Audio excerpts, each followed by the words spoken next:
Dane, I'm not usually this guy.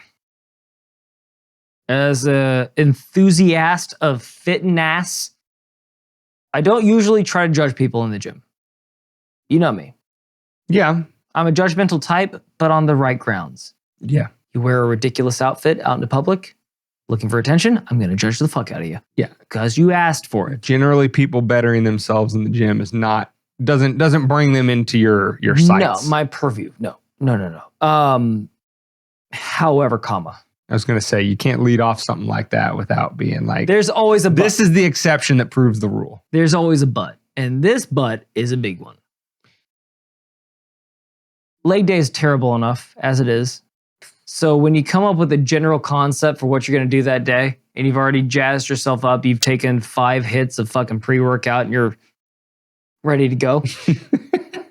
I warmed up a stretch, did the foam roll, medicine ball, yada yada. I'm walking up to the squat rack. It's a Friday. Friday is for fucking arms. Everyone knows that. Every dude in the gym pumped up before you go to the club. Arms before they go out to the club to impress all the women. Should have watched her diet the entire time. Anyway, I walk up when I walk out of the stretching zone that I was in. There was 2 people. There was someone squatting over here in this squat rack. Someone squatting in this squat rack, and an open squat rack right here. So I'm like, yeah. Making my way downtown, walking real fast, people passing homebound. Anyway, then all of a sudden I see this like little, a dad bod individual, probably about mid-30s, just gets there ahead of me. I'm like, I could have broken into like a speed walk and beat him to it, but that's weird to do. Like, oh, I was here. Sorry. Anyway. So you don't cut people off in the gym. First rule of etiquette. Don't cut people off. So he gets in there. I'm like, oh, shit. Okay, whatever. I'll just do some warm-up sets on the Smith. Wait for one of these fuckers to get... There's three squat racks. And you can attend this as like a public service announcement if you've never been to the gym. Please tell me he curled in the squat rack. Dane, would you like to hear the story in full, or would you like to skip ahead to the end? Are you the type of prick that reads the last chapter before you read all the rest of the book? No. Okay. I'm not going to judge you yet, but no. Thin ice, my chum. I do everything in chronological order. Good boy. Anyway, so he gets in there. It's whatever. Okay, whatever. He throws on... He clearly needed it more than you. Clearly. He throws on 10 pounds a side. I'm like, if he starts curling, I'm going to fucking lose it. He doesn't. He squats, but he does that like shrimp squat where like their knees dive in. He comes down like this. And it's like everything you know about anatomy shouldn't be happening, but it's all happening right in front of you. So he starts doing that. I'm like, okay, whatever. I'll wait for these 2 other fuckers. This other guy over here has 225 on the rack, and he has his knees wrapped in like squat shoes. So I'm like, well, he's going to be forever. The one to the left, I'm like, he's going to be forever. He's probably going to work all the way up to like fucking 500 with knee wraps and squat shoes. He's taking this seriously. And then this guy, I don't know what he's doing. He's just some guy squatting. It's fine. So I do my warm up. I do like 2 sets of my warm up. Then this guy over here on the right starts to leave. So I'm like, okay, cool. So I start cleaning my shit off. And as I'm cleaning, some fucking old guy, he's like 55, but he looks older than that. And he has no muscle definition whatsoever, wearing a muscle shirt with like his paunch. He doesn't clean any of the shit that he was working on up over there. Just leaves dumbbells and all the fratricide around and just leaves it and cuts me off as I put my weight around, I'm grabbing myself, I'm like, and I get cut off again. You cut me off twice, it's fine. Twice, you cut me twice, shame on you. Cut me 3 times, I'm gonna cut you.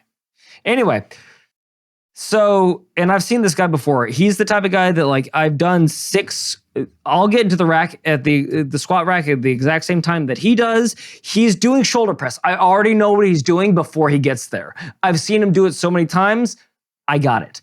Anyway, he loads it up with whatever. I'm like, okay, well, that one's cooked because I do 6 sets of squats in the time that it takes him to do 3 sets of shoulder presses with the same weight each week, whatever. So now I turn my attention to this guy, and he's just sitting on the bench acting like he hasn't put any more weight on. He has no more weight on. This guy over here, he's worked his way through his 60, 70, and 80 pound squats. Now he's decided to do calf lifts in the squat rack with 60 pounds again. I'm like, I can already feel the vein bulging in my forehead. So I'm like, whatever, it's fine. I'll just do my first set. So I do a superset. I do 3 sets of a superset. And in said time, dude over here with wrapped knees walks over to the chick that was hip thrusting and asks her if she wants the fucking rack before he starts unracking. I was like, asked her if she wanted it? Yeah. Gives it to her. I'm like, but did you go? Okay. He took his special shoes off, Dane. He had special shoes. Took them off. I'm like, okay, cool. I'm going to start getting everything cleaned up. I'm going to go to that. He's like, hey, you want to? And then, so he goes over to a bench, steals a bar from the bench, puts it in the rack, takes the bar that he was using and puts it on the ground to do the fucking movement that I wanted to do. I just spattled. I'm so pissed. David, if you don't calm down, you're going to be one of those people that has a stroke from working out too hard. Remember when we talked about that? Fast forward. Homeboy that cut me off at first, dad bod, yeah, that was doing calf raises, decided he was going to do lunges with 55 pounds on the bar. That dude stayed in that squat rack. After he did that, he did also RDLs with 95 pounds. Homeboy over here, shoulder pressing 135 he pressed it for 40 minutes, and I never touched a squat rack the entire time. I slammed weights. I made it very obvious. I looked at my watch with both of those fuckers standing there. Nothing. So, let this be a public service announcement. If you are not squatting, let me rephrase. If you're a man and you're not squatting at least 135 pounds, there are free weights over there that will accommodate all the needs that you could possibly use. And if you need help getting it onto your shoulder, most men and some of the women will help you with that.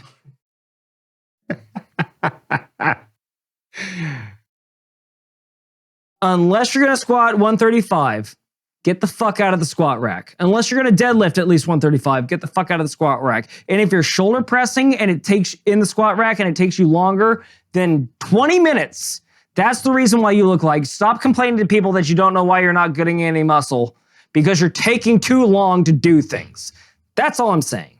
I'm not shaming anybody from going to the gym. Live your best life. Get fit. But if you take 100 hours in a squat rack and you're not gaining any muscle, you might want to up the weight a tish. I don't know. Or get the hell out of it and let somebody that knows what he's doing do it. No body shaming, just etiquette. Just etiquette. Fair enough.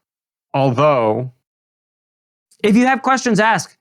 If you're kind of thinking about it and like, maybe I've been here for too long, and then you ask somebody, hey, is 60 minutes in a squat rack too long? And they go, were you squatting the sun? And then you go, no, it was too long. After you, and what do they call that in Congress? I belay my last, or I yield the rest of my time today. Not to extend this because we do need to get into the actual show at some point in this next millennium. I will say this. Did you at any point, and again, this isn't victim blaming. You're going to probably take it like that. You're shaming me. Yeah. Did you at any point go up to any of the 3 and just, do the catch-all question, how many more sets you got? Because that's, and I'll tell you why I'm asking that question. Because that's the universal line for, hey, like, I want this next. So that dude on the left, for example, doesn't go up to the hot chick and say, hey, do you want this next? That was the problem. Okay, well, that's probably who he was attracted banging, to. I was like, I get it. Okay. She was like, anyway, the reason I'm asking that question is because I follow one of these pages on Instagram. It's like, it's called Gray Man Brief, but like their whole philosophy is like, how do you exist in the world being the most unassuming guy so you don't make yourself a target, but really you're like capable of handling yourself. Like, even if you can't handle yourself, you don't want to be broadcasting that to everybody, because then you make yourself a target. So like, and what they did is they created a chart. They're like, okay, most people are white. And white is the people that are just like walking around completely oblivious to everything in the world. And then like where some people are like the level orange, where they're kind of aware of what's going on, but they can't really fend for themselves. And like, you want to be at like level red, where like you are complete, like you are I was there, head on a swivel everywhere. You know where everything's at, and you can handle yourself if some shit goes down. Anyway, point I'm trying to make is most people are at that white level, and I would venture to guess that all three of those guys were at white level. So even if you're standing over there, obviously checking your watch, putting out other vibes like, hey, dickholes, I'm waiting here, they probably were completely oblivious to any of that. So unless you go up to them directly and say, hey, how many more you got? Like, Two caveats it's to that. still mostly Two them caveats to for that. poor etiquette. Two but I'm just caveats to saying. that. Okay. Two caveats. And then we really got to get going. I get it. Okay. and again, with Dad Bod, it was clear that he had not been spending a lot of time in the gym. I was never going to shame him, because obviously it was just frustrating. With Dad Bod, it was frustrating. But with Ponch over here, shoulder pressing his little fucking 135 because he thinks it makes him feel bigger, stronger, and faster each time. I've seen him in the gym multiple times. He knows how the gym works. He knows how valuable the squat rack is. And then to caveat onto that too, whenever I get asked that question, I already have felt them staring at me for at least one set. And it's already like, right. But if you are naturally a red level person, climbing. if you're naturally somebody who is already aware of your Do you surroundings. remember Monty? I'm saying. Do you remember Monty, the predator that I used to work out with? Yes. When people would ask him, hey, dog, how many sets you got? He goes, thousands and thousands. And he would answer aggressively. So I was like, I'm never asking a motherfucker how many sets they have anyway. How many of those people looked like Monty? Exactly. No human being looks like Monty. Yeah, you don't. So the point I'm trying to make he hunts humans. So he has skulls that he brushes, that he is. He's fought aliens. The point I'm trying to make is, not only do these people not have the same level of awareness, well, they should, to be paying attention, because maybe some other guy that's not going to take such. And second, they're not Monty, so who cares what they think about you saying how many more sets you got? As long as Monty still loves me, I don't give a fuck. I miss that. Anyway, with all that being said, David's therapy hour is now over. Be aware of your surroundings, you shit stacks. Anyway, we're gonna get into the episode now that David has calmed down. Is that you pushing me into the? No, I'm fucking more riled than ever. Now I want to transport back to David and talk to David and say, "Hey, go ask him how many fucking sets they got left." It's a good time, Dane. Yeah. Because the next time I always think that I'm gonna be like, "Hey, how many sets you got?" But I have a feeling that it's going to come out. Hey, how many sets you got? Like, I'm not gonna match the right. You're not gonna be able to moderate your voice. Yeah. Hey. Chris is gonna have to do a lot of deep bleeding on that one. That might have clipped a little bit. Anywho, I apologize for David, Chris. I don't apologize for anything, Chris. You know how it goes. You're into metal. You get it. Anyway, meme destruction for this week. Are you in a cult? The other 98%, right? Yes. Has some definitive measures to figure out whether or not you're safe or not, right? But not them, only you. Not safe from them, because they're the right people. Group. that you should be a part of. Culture Corner. The Redskins wasn't racist, says the people that are Native American. Crazy how that works, white liberal women. Epstein didn't kill himself. Bernie gets burnt. And I'm going to leave it at that. You'll have to stick around to figure out. Anyway, and then on to our main topic, which is so juicy. Barbie goes deep. Giggity. Like that? I do like that. Yeah, I saw you smile. I got a little smile. I do like that. So, yeah, that's very, very short and to the point. Much shorter and to the point than your story. Right. Yeah. Are we getting in now? I could have stretched that story out another half an hour. I know you could have. So I was sitting there going, Little Like I looking felt the capillaries bursting in my eye. I know, David. You were about ready to just be another coincidence. And I'm not like that. I'm not that kind of guy. I'm usually okay. Well, without getting yes, David is generally a nice guy. Everybody knows that. Thanks for listening and all that kind of stuff. And just don't take the squat rack in front of him. Or if you do, let him work in. Get your shit together. I don't give a do 5 cents, but don't take 20 minutes. Listen, I've said enough. It's been said. It's been said. It's been said. It's been said. Ready to get glizzy? With that, let's jump in.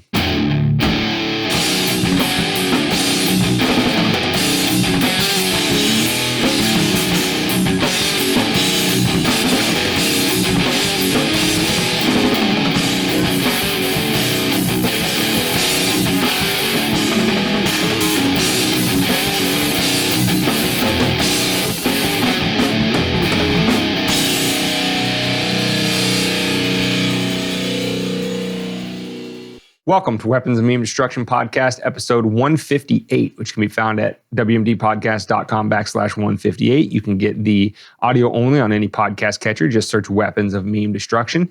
And you can get the video on YouTube, Rumble, and Odyssey. David, today's meme. Did we do another 98% last week too?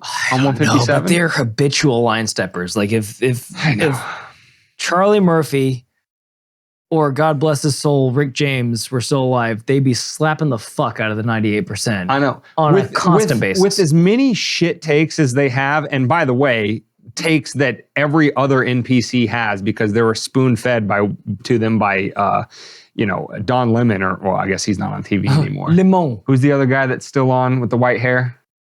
CNN. Baker? Barker? Well, not Blitzer. Oh, I love Wolf Blitzer. You're in the situation. Anyway. I've been talking like this for 40 years. Anderson Cooper. That's who it is. Oh, the Coop. Yeah, I think Cooper's still on. Yeah, anyway. He's there. Anyway. You can't fire him. All right, so today's... He put up with Griffin for however many years on New Year's Eve. If he can hack that, he can hack anything. Funny story, true too. Did you know he is an heir to the Vanderbilt fortune?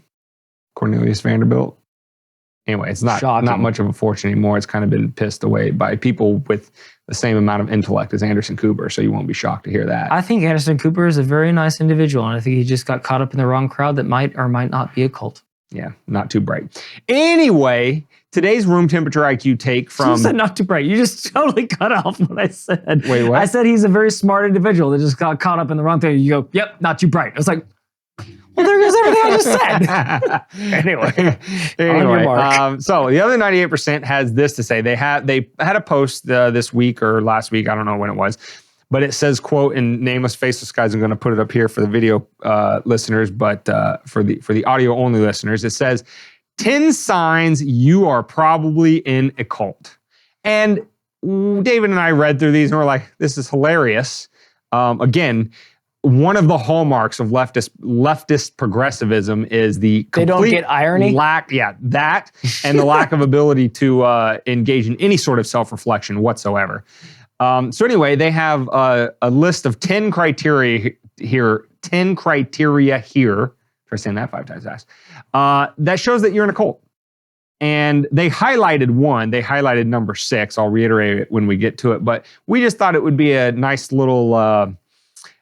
mental exercise to go through this and see how many of these factors into their particular cult or safe space or whatever the hell they want to call it. So, number 1, the leader is the ultimate authority. Does the left, like they never do that? So, the actual tanky communists and we can't even say our leader right now is mentally incapacitated, even though he can't say sentences anymore.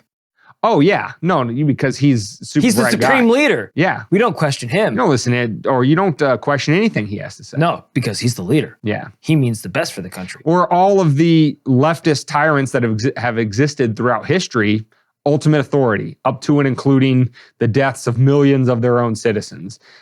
So again, if you are posting this list trying to say that it only applies to people on the right or one particular orange-tinted man, a little bit of mirror gazing might be what the doctor ordered.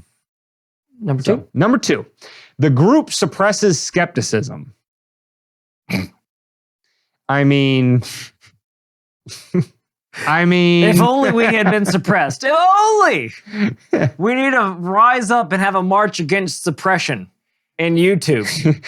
As a podcast that constantly has to self-censor so that we don't get suppressed. Yeah.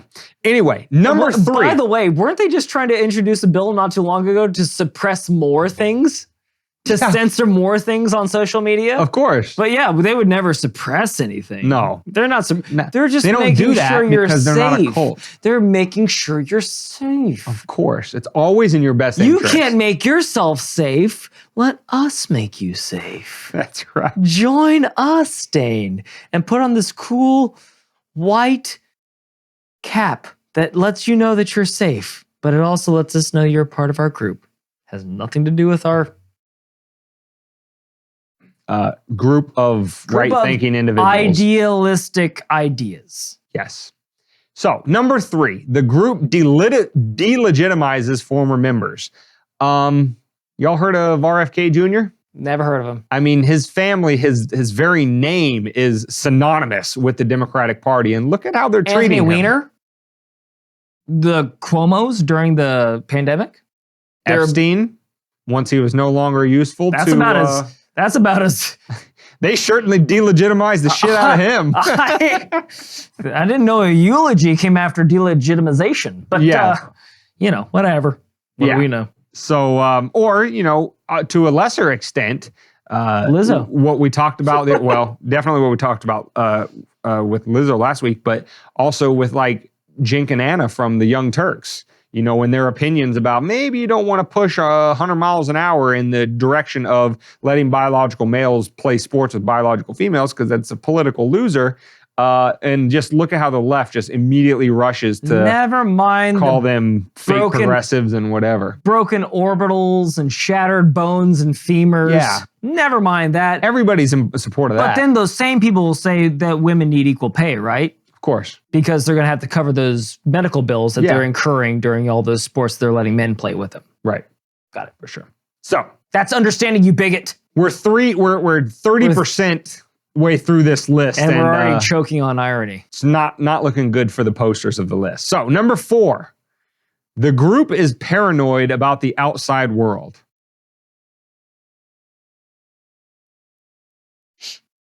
Yeah. I don't think we need to delve any more into that one. That one's technically painfully obvious as number 3 for sure. Or sorry, number that, 2. So that's politics in general, but yeah. Okay, number 5. The group relies on shame cycles. Again, every single time somebody with a marginally different opinion goes on Joe Rogan's probably a neo-Nazi fascist, blah, blah, blah. Even though he calls himself Antichrist? A left of center, probably, at least nominally progressive in terms of his worldview. He's a terrible person and he needs to be shamed, and everybody that goes on his program should be shamed. Shame cycles is these people's entire modus operandi. Well, seeing as he's never got COVID before, once he gets COVID and he's been breaking all those rules, I'm sure he'll die within minutes. Anyway, number 6, and this is the one for you audio-only listeners. This is the one they have highlighted because this is the one that they really think gets that orange man. Oh, we got you on this one. The leader is above the law. You guys ever heard of a little guy by the name of Hunter, or Hunter's close associate called the Big Guy, a.k.a. Pedo Pete? You heard of those individuals? Sitting here with my father.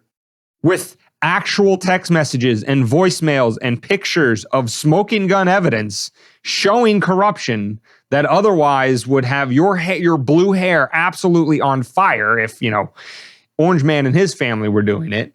And yet no consequences whatsoever. That's not a leader above the law. They scream from the hilltops and shires that they don't live in. From the high rises and the street tops that they live in. Respect me. I deserve respect, and my issues are serious, and I need to be taken seriously. but they don't take any of the issues that they're talking about seriously. It's, as we've said before, it's surface level only. If you disagree with me even in the slightest, I'm not going to argue the point with you. I'm just going to call you a racist, a bigot, a Nazi, a neo-fascist, and now instead of arguing the point, you're trying to save your own character, and if you're explaining, you're losing. Right. And now we've totally lost the entire point of where this whole argument started, so nothing ever gets fixed, which I feel like at the end of the day, they're not interested in doing anyway. Yeah, of course. And yeah, no, I lost the plot on that particular. What I was saying is that they were screaming that democracy needs to win, meaning that Joe Biden needed to win. Yeah. It's only democracy if their guy wins. Correct. Right. And then if they're going to lose, or the preface for it was, if we lose, democracy fails. Right. And remember when everyone boarded up all their shops in liberal cities like Chicago, Denver, New York, etc.? Yeah. You remember when they boarded them up because they were fearful of what might happen if the wrong party got elected? Remember that? Yeah. And then when Trump lost, how many riots broke out? Nothing happened. So who were those billboards or those plywood? We know. They know. Everybody knows. You know, those mostly peaceful protests. Yeah, for sure. So, number 7, the group uses, quote, thought reform methods. Again, this is the same group that until 5 minutes ago, when everybody knew that a guy was a guy, had XY chromosomes, and a girl was a girl, had XX, now it is trans women are women, or now it's math is racist, or now it's 2 + 2 equaling 4. 2 + 2 equaling 4 is a hallmark of white supremacy. That's, I'm not making that up. That was actually said. I already saw it. Yeah. You don't have to explain. So again, these people that have constantly changing, well, and then they're just, loose use of language, that's its own form of thought reform. So again, who is this list targeting? Other 98%? I mean, I know you're a leftist progressive page, but if this isn't one of the biggest self-owns I've ever seen you do, I don't know what's in competition for. Well, it's just funny. Eventually people are going to have to, you're going to have to drop the ideology of the Democratic Party. Eventually the Democratic Party is going to have to either die going down with this ship, and then another party will come up in its stead, or they're going to have to start distancing themselves from this ideology. Because like we said, there's no reason, there's no logic. Like if you take two things and then you have two other like things and you put them together, I don't know how many fingers I'm holding up, but that's not racist. That's math. That's logic and reason. I know. But they don't want to delve in that, so we're going to leave them in their little ethereal world where everybody can be larks. And we used to make fun of these people, by the way. I know. LARPers. They're LARPers. They're literally LARPers. They're just making up their own fantasy and forcing us all to swallow it. Of course. Which we don't consent to. So as by their law, they're rapists. Yep. Number 8, the group is elitist.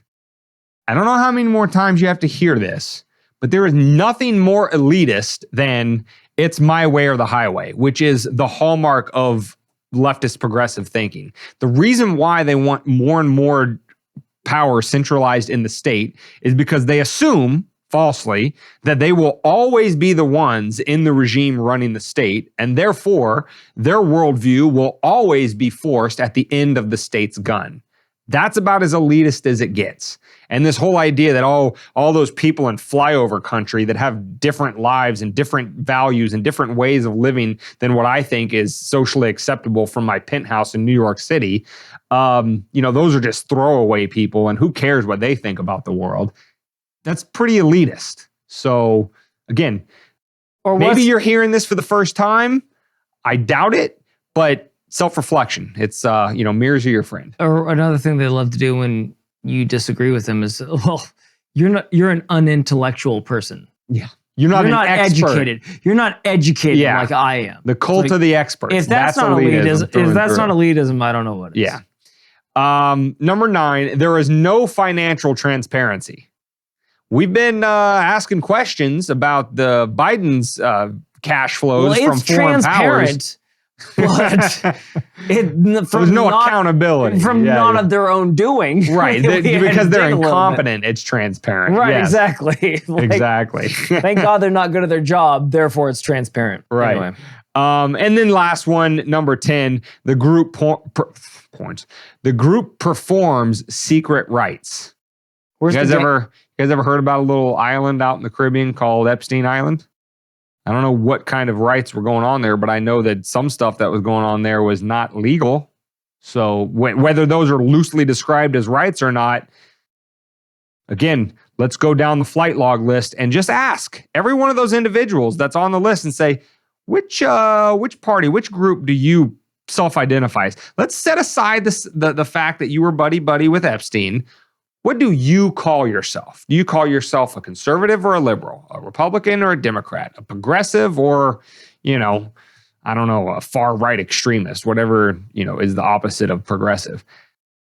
I think we know how Bill Gates, Oprah Winfrey, Bill Clinton, Tom Hanks, who were some of the other names on that list? I think we all know how they personally identify. You said Bill Gates. Well, pretty much everybody.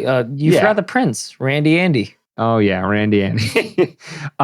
So anyway, whether you want to call those secret rights or not, it was definitely secret. Those are the names that we know, reasons. And because again, not because it was transparent, because they're really fucking bad at hiding it. So it is what it is. So again, and listen, before we hear it from the peanut gallery, this is not to say that the right or conservatives, generally speaking, not actually principled conservatives, but like nominally Republican Party conservatives, that they don't have their own cultish tendencies. Of course, they check off many of these boxes. And of course, there are some Trump supporters that check off a bunch of these boxes. There's Bernie Sanders supporters that check off many of these boxes, et cetera, et cetera. But we're calling out one side because if you refer all the way back to episode 1, of why we seem to target the left more, it's because they have cultural hegemony. They control most of the major institutions, government, higher education, Hollywood, entertainment, media. If you don't believe us, controlled across the board by leftist progressives. So of course they're going to get called out more, but in particular this list shared by the other 98%, thinking they really got one over on the Orange Man cult. Check your tone, girl. Don't be casting, stones from inside your glass house. It's amazing. It's so revealing at the same time that they are so blissfully self-unaware that they think that they can just cast aspersions and not have any eyes look back at them. Because again, as we said before, they haven't been challenged. And when you challenge them, they write you off and do all the 10 things that they listed over there. Anyway, with all that being said, Dane, if you're a Democrat, and you fervently believe and you can't hear otherwise, then you're in a cult. I don't know if we were the first ones to tell you that, but we should be the last. So with that being said, don't drink the Kool-Aid. David, we're culture cornering it up. And what are we talking about in the culture corner? We're talking about how, I believe, which tribe is it? Or is it just a accumulation of tribes? It's a group started by a Native American. I forget. I'll find the name somewhere here in the article. But the group is called Native American Guardians Association. And they are suing the Washington... No, they're not suing. They're threatening a boycott. Oh. Yes. Well, they're threatening, and actually a quote from their press release says, should we need to encourage a national boycott similar to what happened with Anheuser-Busch, which is now down $27 billion, we will do just that, the letter reads. Well, I think the Washington Commanders are already doing a good enough job doing that themselves with their poor performance on the field over the past couple of years. However, with all the white liberal women that thought it was so racist to name a team the Redskins, which on its face, when you look at it like that, yeah, I guess you could kind of feel like it was something slightly bigotry-esque or adjacent to. Yeah, I get it. But nobody from the nation of Native Americans came forward and said, we're super offended by this, change this. It was all just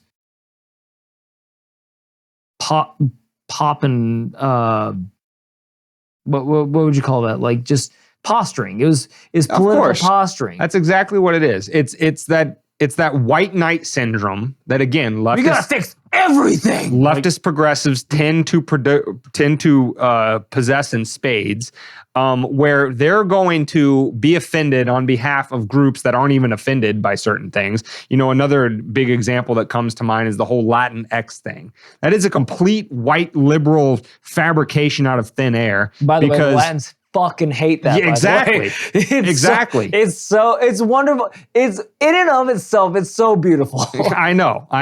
Go ahead. But anyway, so that's, another example that comes to mind where they will be offended on behalf of a group that they have ex ante deemed this is an oppressed, marginalized group, despite members of the group saying, we don't feel oppressed. We don't feel marginalized. As a matter of fact, you calling us oppressed and marginalized is what's most oppressive and marginalizing to us. And yet they continue on. It's literally them walking in and go, hold on, stupid head. I'm going to fight this battle for you. Listen. And they're like, we don't have a battle. No. You're not smart enough to know you're being insulted. I'll get it for you. It's like, wait, hold on. I wasn't insulted to begin with. Yeah, it's because you're not educated enough to know they're talking down to you. I've got your back. Like, yes. These, again, lack of self-awareness, the carryover from the meme section. These people, leftist progressives, usually white leftist progressives, are completely lacking in self-awareness, not to know that they are that person at the party who when they walk in the door, everybody's at the party, by trying sees them not walk to be in racist. and just rolls their eyes and they're like, oh, that fucking loser's here again. Can you put the Bud Light away? So, anyway, hide anything that's phallically shaped at all. The backstory here in 2020, you may recall if you're a professional football fan, and for our non-American viewers and listeners that aren't aware, in the National Football League, there is a team now called the Washington Commanders. After several years of pressure, again, from leftist progressives, to change their name from what they were originally called, which was the Washington Redskins, they finally agreed to change their name in 2020. They just became the Washington football team for a couple years. And then I think last year, the year before, they moved to their now permanent name, which is the Washington Commanders. Well, the Native American Guardian Association has taken issue with that. Terrible name. And they have said, listen, if you don't change your name back to the Redskins, we're going to boycott you in a similar way to the way Anheuser-Busch was boycotted for its Dylan Mulvaney fiasco, which has cost it $27 billion. And the group, the Native American Guardians Association, they pointed to other teams like the Kansas City Chiefs, the Chicago Blackhawks, which have kept their Native American-inspired names. Florida State Seminoles, I'm sure. Saying that these names carry, quote, an obligation of honor and respect, which is the point that all non-leftist progressives were making up to the point that the Washington professional football team decided to change their name from the Redskins. Is both Native Americans and non-Native Americans like ourselves were pointing to the fact of the name's not disrespectful. It's not intended to be disrespectful. If anything, it's honoring by saying, look, at this multi-billion, or I don't know if the Redskins are worth multi-billions, but this billion-dollar organization that has a major platform has decided to choose as its mascot a Native American, and you want to cancel that and take it away because they're known because you're offended on behalf of Native Americans who are not even offended because of their fierce fighting style. That's the whole point. What does a commander do? It commands things. Like, fuck's sake, guys. Like, at the end of the day, number one, if you're going for social reform, go someplace other than the National Football League and light beer. If you want to fix things, go to your own community. Start voting for your fucking town council. Demand to see the Epstein list. Yeah, I mean, start small. Maybe hold those accountable that are in broad daylight of treason, this, that, and the other. Hold them accountable, and then work your way down to then it'll trickle. That's the George Bush method, right? The economic thing, the top-down method, the trickle-down method of economics. When you start from the top and you change things from the top, then it'll trickle down. But until then, you're just fighting arbitrary battles that mean nothing to anybody, and you're offending a lot more people than you're helping. Yeah. No wonder why your circles are shrinking more by the day. But then again, they're a member of a cult, so we can't really hold them to high account. One kind of lengthy quote from the letter before we move on to the next segment, but this kind of really encapsulates the whole thing. The Native American Guardians Association had this to say, quote, "At this moment in history, we are formally requesting that the team revitalize its relationship with the American Indian community by 1, changing the name back to the Redskins, which recognizes America's original inhabitants, and 2, using the team's historic name and legacy to encourage Americans to learn about, not cancel, the history of America's tribes and our role in the founding of this great nation." And as of the writing of this article, which was, just earlier this week, that letter to the Redskins, now Washington Commanders, has 67,000 signatures. And on top of that, for being such pussies and rolling over like they did, the Washington Commanders / Redskins should reimburse everyone that bought a jersey, since the Redskins were the Redskins, to when they turned into Commanders and are about to be turned back into the Redskins again. They should have to reimburse all those jersey sales and the accoutrement alike as punishment for being such soft-backed motherfuckers. Because I remember when the Washington Commanders went 3-13 that year. No one's gonna remember that. The Washington Redskins. You should have to replace all of that merchandise that people spent. What's a jersey cost nowadays? $250 for an actual jersey? For an authentic one? Yeah, around there. Yeah, you're fucking ain't right. That's not chump change. So you got a $250 jersey that says Commanders on it? Fuck yourself. Send me another one.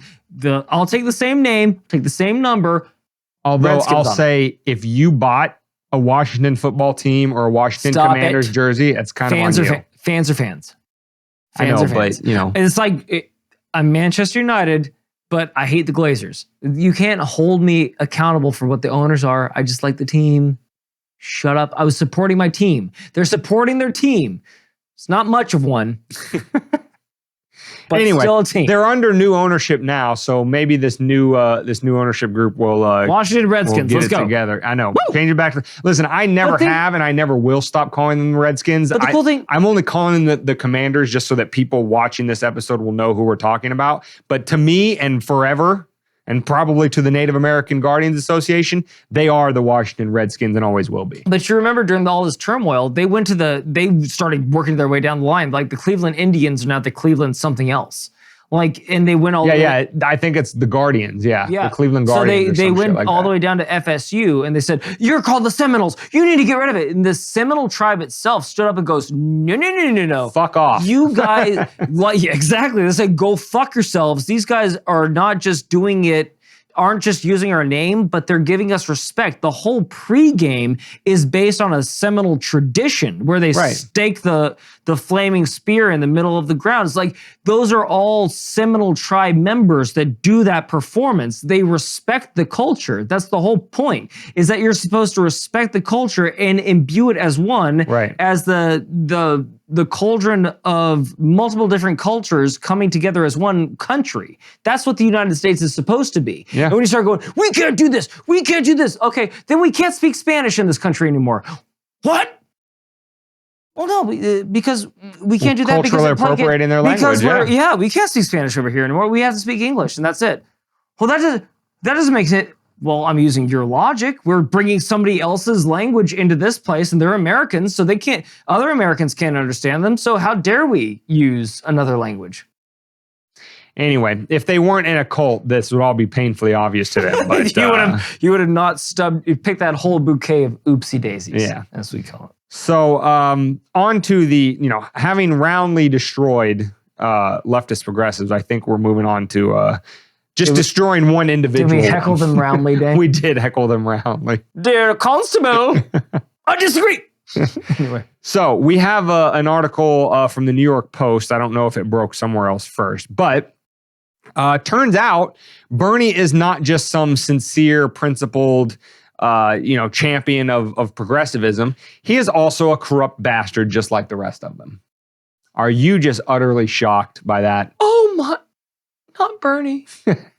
He was the one bright star in the And listen, I am going to, I am a little bit. I'm going to take my lashes and say that I'm a I little was one of surprised. those people too. I was one of those I'm a people little who surprised. said, listen, I disagree with 99.9% of everything Bernie stands for. But he means I well. don't doubt his sincerity. But he means well. And in his ignorance, he probably does. He's literally he probably grandpa. does mean well. He's the country's grandpa. He's like, he means well. So on that take, I was wrong, because now we are learning. Well, we've kind of always known. Remember the whole joke when Bernie had like 3 or 5, he had a bunch of houses, and everybody's like, oh yeah, Bernie, you hate the rich, but you own a bunch of houses. Or, oh yeah, Bernie, you hate the rich, but you just made a few $1 million Those are my on family's your book. houses. America, yet again, I have to ask for your funds to run for president of the United States of America. Yeah. I'm once again asking for your money. Remember that meme? So anyway, this article is titled "Bernie Sanders Wired $200K in Campaign Money to Family Nonprofit." And basically what happened in, January? Yes, January and March of this year, in $100,000 installments, one each. So as not to draw too much attention. The Friends of Bernie Sanders, I guess that's the campaign PAC or whatever, made payments to the Sanders Institute, which is a nonprofit run by Bernie Sanders' wife and Bernie Sanders' stepson. And the funny thing about this is, you might remember during the 2016 election, when there was a lot of stink, and deservedly so, raised about how money was being funneled from foreign countries while Hillary Clinton was Secretary of State to the Clinton Foundation. Bernie took issue with that, as he should have, as anybody should. That's a problem. That's a conflict of interest. And lo and behold, the old Bernster is up to the same old thing. Maybe not to the degree of the Clintons, but Bernie's doing the politician thing. Shocker, we know. Can we take a personal moment? Yes. When do we get one? When do we get one what? actual person that can be just the regular person that we think they are in politics? I mean, listen. Like, if there was anybody else that shouldn't be doing this kind of shit, it's Bernie. It should be the one that makes his whole thing about calling out corruption and the rich and yada, yada, yada. And then he gets fucked over by Hillary, and she gets her just comeuppance by losing to the orange man. And then it comes to find out that all the things that he's, like the Minnesota senator that was fighting against gay marriage and fighting against all these gay rights, gets caught. Well, I don't know if it's a Minnesota representative, but he gets caught in a fucking airport tapping his toe in a stall that he wants to get his dick sucked. One of David's favorite stories. Yeah. It's like, you doth protest too loudly. Yeah. Every time you are a champion for something, you are foisted by your own petard, and you're caught doing the exact same thing. I hesitate to say this because it is really one Dane, of those. will you just be honest with me? Does Santa Claus exist or not? No. Sorry, buddy. Can I get one? It's all been a lie. The Easter Bunny? Tooth Fairy? No. But, again, I hesitate to say names because this is one of those things, never meet your heroes kind of thing. Everybody will disappoint you, which is kind of what you're getting at, right? Can there be one who isn't a corrupt piece of shit? I will say that if I were a betting man, not to say that there couldn't be something that comes out about him in the future, but if I were a betting man, I would venture to bet, or I would say the safest bet would be to say someone like Thomas Massey would not engage in this type of stuff. We know during his time in office, Ron Paul did not take advantage of his office to do stuff like this. What's the other guy, Hawley or something like that? Josh Hawley, but I mean, he's absolutely not above this type of corruption. He looks good on a camera, and that's the type of guy. Yes. That's the exact type of guy that you're going to find out years later. No, yeah. Yeah. He goes hard in the paint. He catches a lot of people in a lot He of does paint. on the other in a very wrestling-esque type way, where it's like all for show. Like I'm really going hard at the lefties and the regime and yada yada yada. But he's he's your typical rhino on the take Republican. But listen, but he looks good on camera. Credit where it's due. Kid looks good on camera. He does. Gotta give him that. But anyway, no. So again, betting man, I wouldn't put my money on Holly. I'd put my money on someone like Massey. Ron Paul before he left office. I guess Rand Paul now. I don't think that they are the types. And again, we could have a complete misread on them and who they are, their character, their persona that we see in the public eye could be something completely different, and they could be doing the same thing as Bernie. But again, me personally, if you ask me the question, can we have one? If I were a betting man, those are the names I would pick out of a hat. Well, that's what I'm saying. I could be wrong. But also at the same time, this is kind of a cautionary tale. And this is what I tell a lot of my people that I talk to that are like, no, Trump needs to get back in office because he's not a part. It's like, never, ever beatify a politician. No, especially, no. Or a leader. Always. Or a famous person, but especially politicians. Especially, well, a famous person doesn't dictate your life. It dictates by and 3 large, hours. They don't, by and large. But like a politician dictates legislature that dictates laws which dictate your life. So when you think that, well, if only Trump would get into office, everything would be great. You do realize that 50% of the country was saying the exact same thing about Joe Biden. And the election before those two, everybody was saying the same thing about Barack Obama and Mitt fucking Romney. And before that, they were saying the same thing about George W. fucking Bush and Kerry. And the one before that, who was that? Bush and Gore. Bush and Gore. There you go. So everybody said Gore was going to be the savior of the country. You skipped over Obama and our other favorite guy, McCain. I don't count him. Nobody was like, McCain's going to fix everything. They're like, we just don't like Obama. Well, they beatified him in the whole POW thing. Well, they called him Maverick. But yeah, exactly. If you have any questions, before we digress, go back to 0 and then go back to Grandma's interview 1 and Grandma's interview 2. We've said our piece on McCain. Yes. Anywho, all I'm saying is these motherfuckers are not Jesus. They're not the second coming. They are egomaniacal maniacs that are wanting more power and more control and more money. That's it. That's all they want. And they should be held accountable for all of the things that they fuck up and a slight modicum of congratulations for the things that they do right, because that's what the fuck they're supposed to do. Yeah. Everything else, they are not Jesus. They are not God. They are not the end all be all. If somebody gets elected that you don't like, will probably survive. If somebody gets elected that you do like, this won't be a fucking utopia in 4 goddamn years. Can we stop doing this? Can we start being adults and start seeing life for what it is and stop believing in the fucking tooth fairy and Santa Claus and all the other ones? They're humans just like us. Yeah. Period. Hold them accountable just like you would your neighbor. And I don't know that you needed us to tell you that, but there are apparently some people out there who do. So, Anyway, on to the main, Brother Maynard. We're talking Barbie. Now, we're talking cancellation and we're talking David's mouth. Let's go. Oh, God. Yes, before we get into this segment, universal disclaimer from Dane. I can't protect... I'm not... by the way, if you look at our TikTok portfolio, I'm not the one that spews this hegemony, okay? Hey, listen, all I'm saying, everybody that listens to this podcast or watches it knows David's going to be the one that gets us canceled. I'm going to be the one that gets us killed. And we agree on that. We both should cancel that. Yes. We're comfortable with that. In pursuit of not getting... So David can disclaim everything I say that can get us killed, and I disclaim everything David says that could get us canceled. That's it.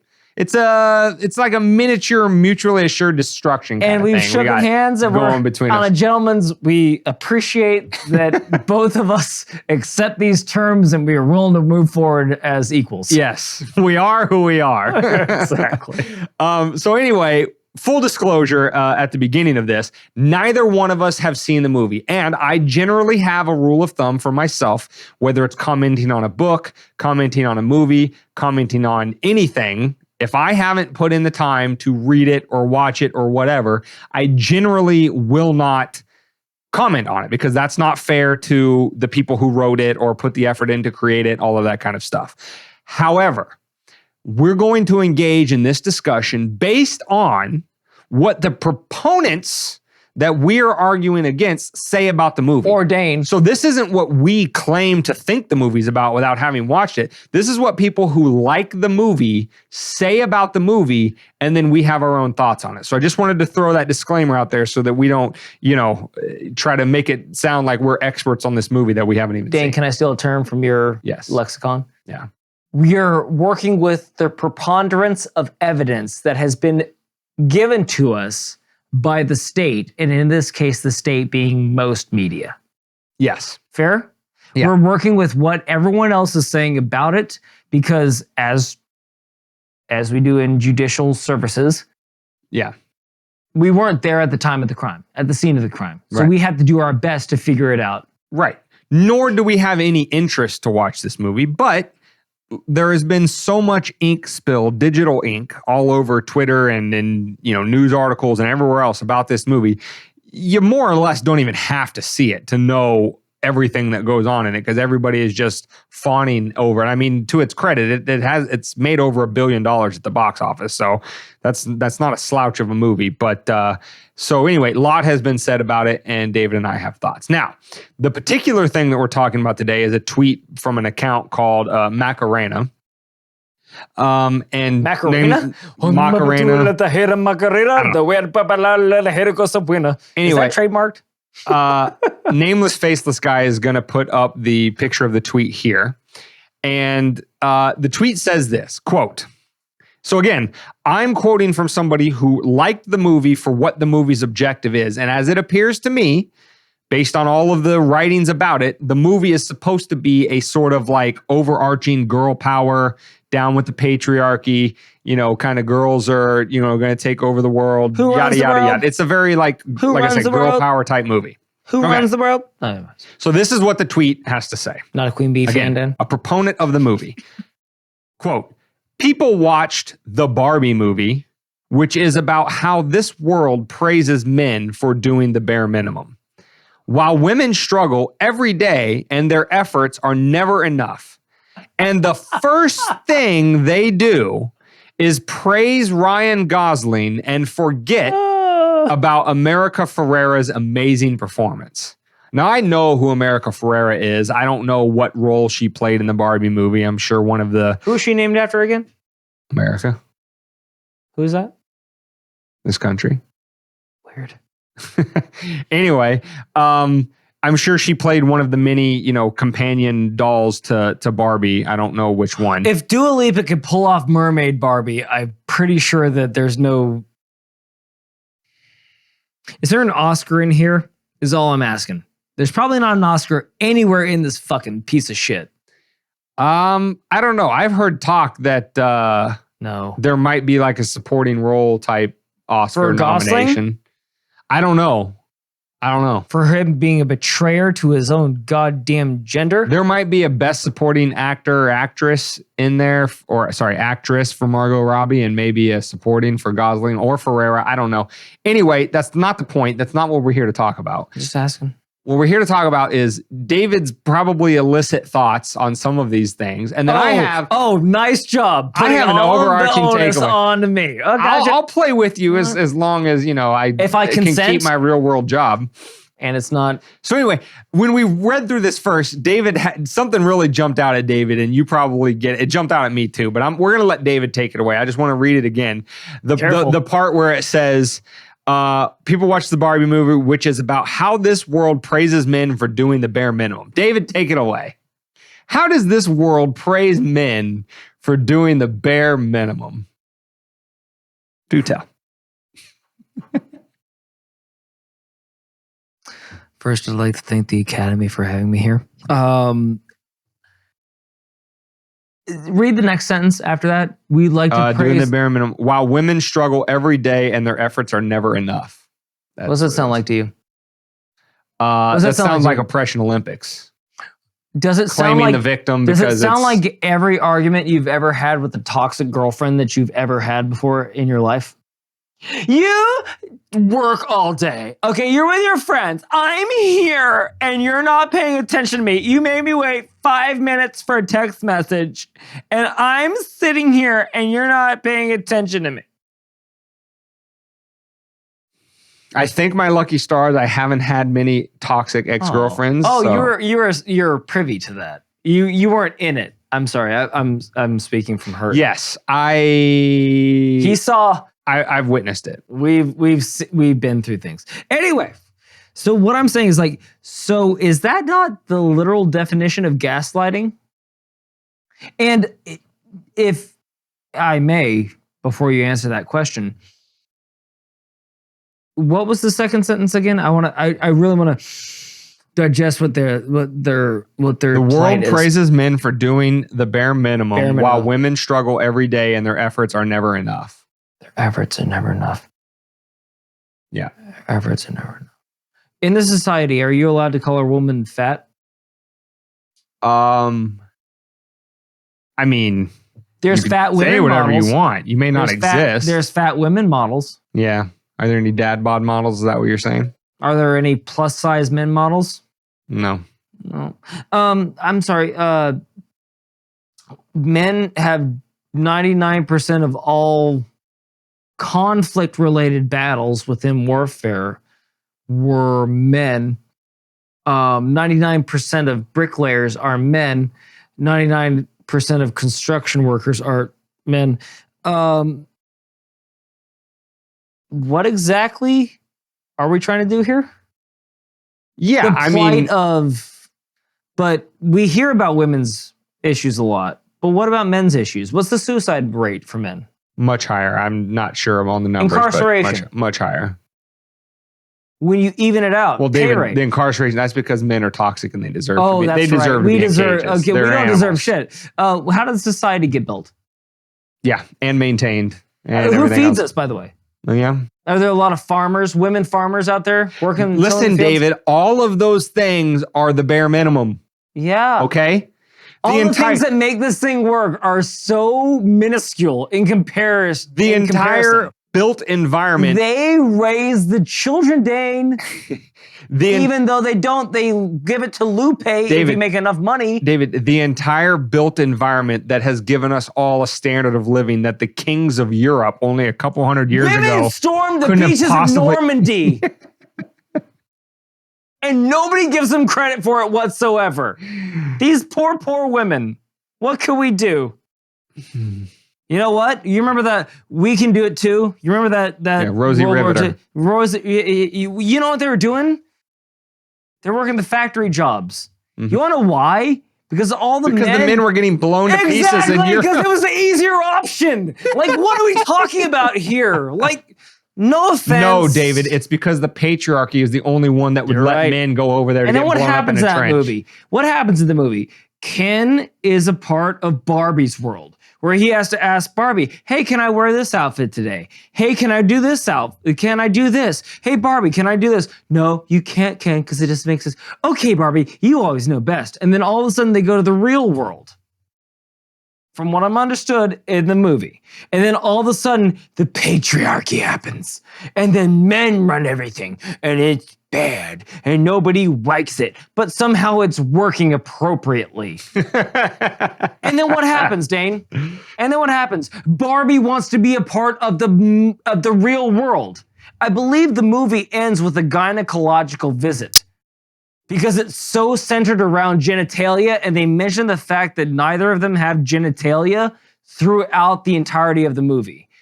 And Barbie's big... Are you sure you didn't watch the movie? It sounds like you watched the movie. I had an intrinsic breakdown that I could not avoid by somebody that lives in my house with me. She watched it? Oh, yeah. Oh. And she gave me the bit-by-bit playdown or breakdown and left 0. Did she feel empowered after she left the movie? I hope not, because if that movie is anything, it's disempowering for women. Because what did Barbie want to do at the end? Yeah, it's the she bigotry wanted to join the patriarchy. It's the bigotry of low expectations. And it's the old adage. It all boils down to the old adage. If you treat them like shit, they will come back. If you treat them like you don't want them, they will want you. And that's literally what happened in Barbie. But they're it's so aggrandizing for females. No, it's actually fucking not. It's pretty cutting you off at the knees. Because Barbie had control of an entire universe over here, but left that universe to join the fucked up patriarchy to prove a point? I don't explain it to me, Dane. I'm lost. Well, so here's I don't know if that was the conclusion of David's take on the movie. I'm not done. I'm taking a sabbatical. Here's my take. That's a little bit different. Now, if you read this tweet, right, the person who posted it seems to be a little bit caught off guard, so to speak.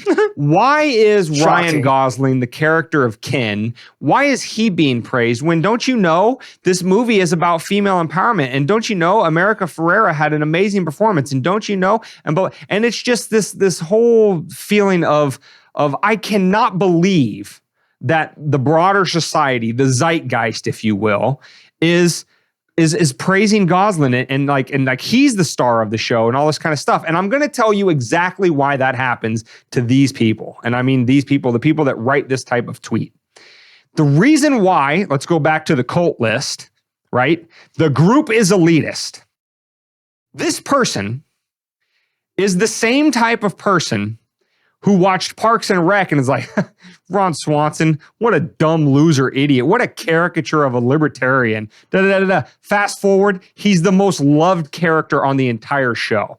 He was written to be a characterization or a caricature of libertarianism, and he became the most loved guy on the show. Right? Ryan Gosling is supposed to be this ripped ab Ken doll, let's just poke fun at the dumb guy who gets put down or whatever. Most loved character in the whole show. To take it into the political realm, these are the same people that said Hillary Clinton got 95% chance to beat Donald Trump in 2016, and they were completely blindsided by the results. Why?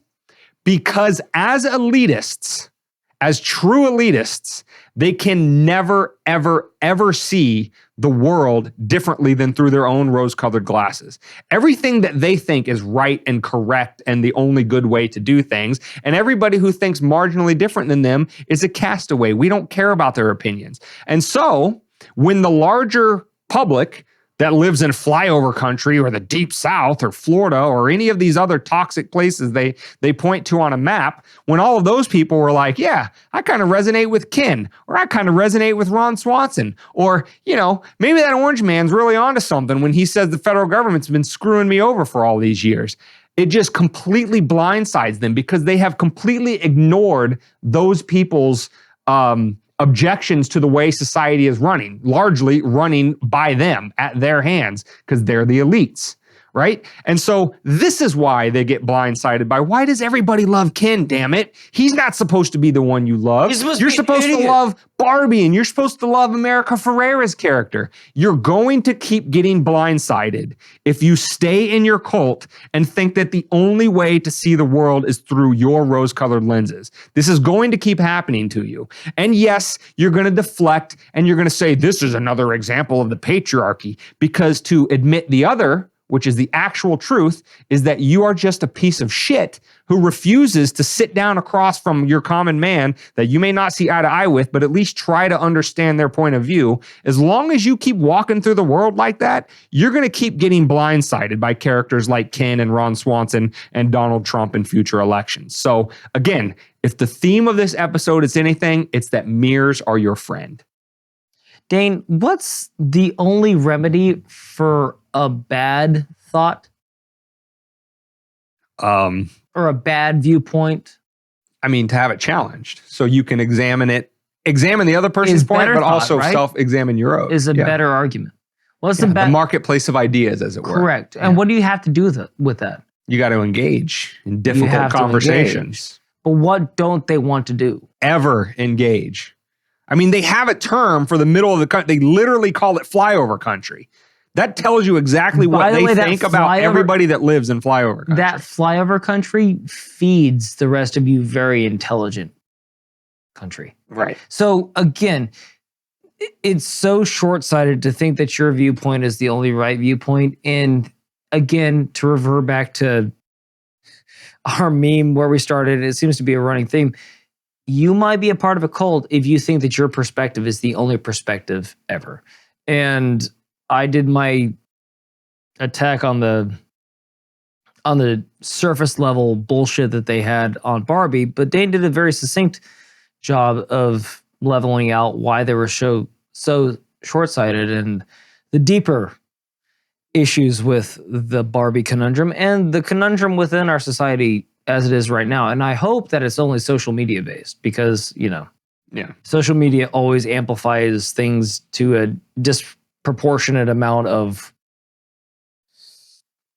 angst that it doesn't need to go to. But other than that, Barbie, cool. Just make it about Barbie. If you want to watch it on the surface level, get high with your girlfriend, make her happy, and then do whatever you guys do with your genitalia that you both have afterwards, awesome. That's what the movie's meant for.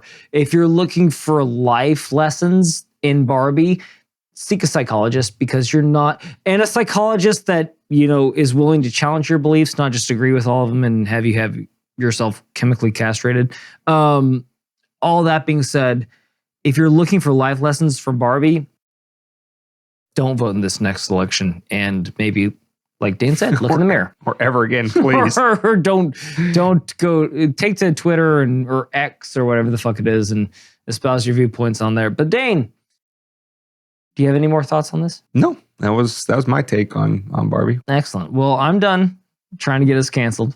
All right, I'm done trying to get us killed. Okay, excellent. So if people wanted to find this illustrious episode of 158 on the Weapons of Meme Destruction podcast, where would they look, Dane? They would go to wmdpodcast.com/158. And while you're there, hit that homepage up, jump on the email list, go to the Support Our Work tab, find out how to support us for a monthly fee, a one-time fee, find links to the merchandise store, all of that good stuff. The website is your one-stop shop for all things WMD Podcast. But they could also get the audio only on any podcast catcher. Just search Weapons of Meme Destruction. They can get the videos on YouTube, Rumble, and Odyssey. They can link up with us on our other socials, Twitter, Instagram, X, Instagram, TikTok, private members only Facebook page. Tribel, I guess, is still a going thing. But I've been since informed that Float is no longer a thing. So we're not on that thing that no longer exists. So this podcast outlasted Float. Hey. And I'll bet you, I will bet you, a lot more money went into Float than has gone into this podcast. So your boys are hanging in there. We them boys. We're doing the bare minimum. We're outlasting shitty platforms. We're doing the bare minimum, but we are still here. We are way in the red, but we're outlasting them though. Hey. All right. And so other than that, text that number, text your name, text anything you want to it. Just make sure you get on that automated text service by texting 610-596-WMDP. That's 610-596-9637. Again, updates on the show, links to merchandise, et cetera, you want to be on that so that you get real time. When the episode drops, you'll get a text message. When we have a coupon code for you to get some discounts on the merch store, we'll send it to you there. So those are all the places to find us. Remember to like, subscribe, and share wherever you find us, and do that on all the platforms that you hang out on. And with that being said, David, we will see the people back here for 159 next week. All right, you little memes. You know the drill. Stay safe. More importantly, guys, stay free.